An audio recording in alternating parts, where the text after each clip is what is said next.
Thank God the house is still empty.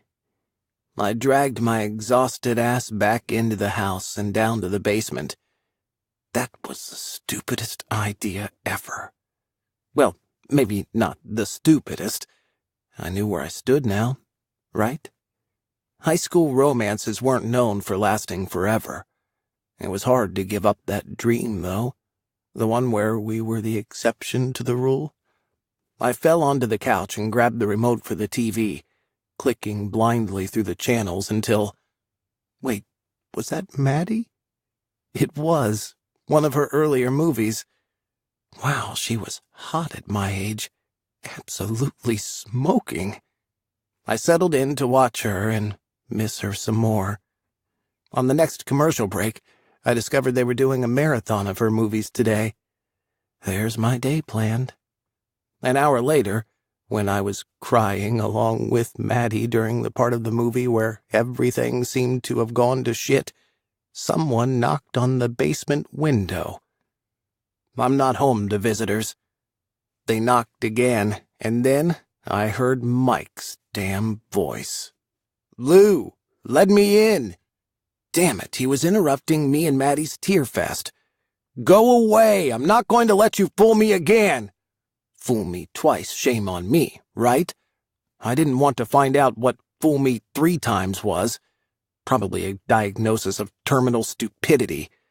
"We're sorry, Mrs. King, but your son is officially too stupid to live.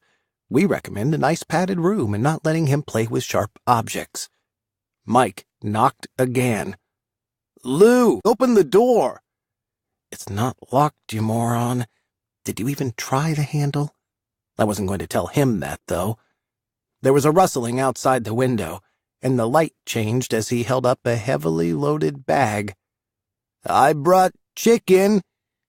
I couldn't help looking. Oh, God, it's from Grandpa's Chicken, my absolute favorite path to a heart attack.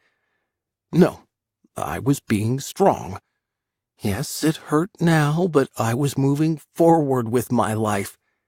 My stomach growled. I'd forgotten I hadn't had either breakfast or lunch. "Shut up. I'll feed you later." "Dad and I talked after you left. He told me what a bonehead I was." I concentrated on the screen, which was unfortunately showing Maddie's tearfully happy reunion with the leading man, which would shortly be followed by their happily ever after. "Lou, the chicken's getting cold." I chewed the inside of my lip. Letting that chicken get cold was a crime against humanity. Not that it wasn't good cold, but it was mind-blowing fresh and hot. I threw Mike a dirty look and turned back to the final scene of the movie. "Whatever you want, Lou. If you want to wait and make me work for it, that's what we'll do.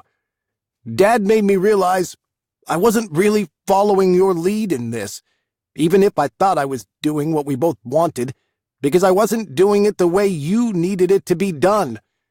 So I'm not in charge anymore. You are. You get to decide when you're comfortable. You get to decide if and when we take another step forward." Now I was being tempted by 2 things outside my window: the chicken and the Mike I thought I'd gotten to know in high school. The credits started to roll as Maddie and her hero drove off into the sunset, and I wondered for a moment how well that marriage would have worked in the end, once all the adventures and drama were over. "At least come get the chicken," Mike said in a tired voice. "I can't eat it all. I need to lose another 10 pounds if I want a chance at the new Fieldstein production for the fall." Lose another 10 pounds? He was cut and almost as fat-free as skim milk already. I muted the television, dumbass commercials blasting at twice the volume of the programs, and peeked at him out of the corner of my eye. He looked sad. Of course, he might have been acting, but it was hard to say. And the chicken was getting cold. "I'll meet you at the front door." I got up and headed for the stairs and made darn sure I never looked back at him. He wasn't out of the woods yet.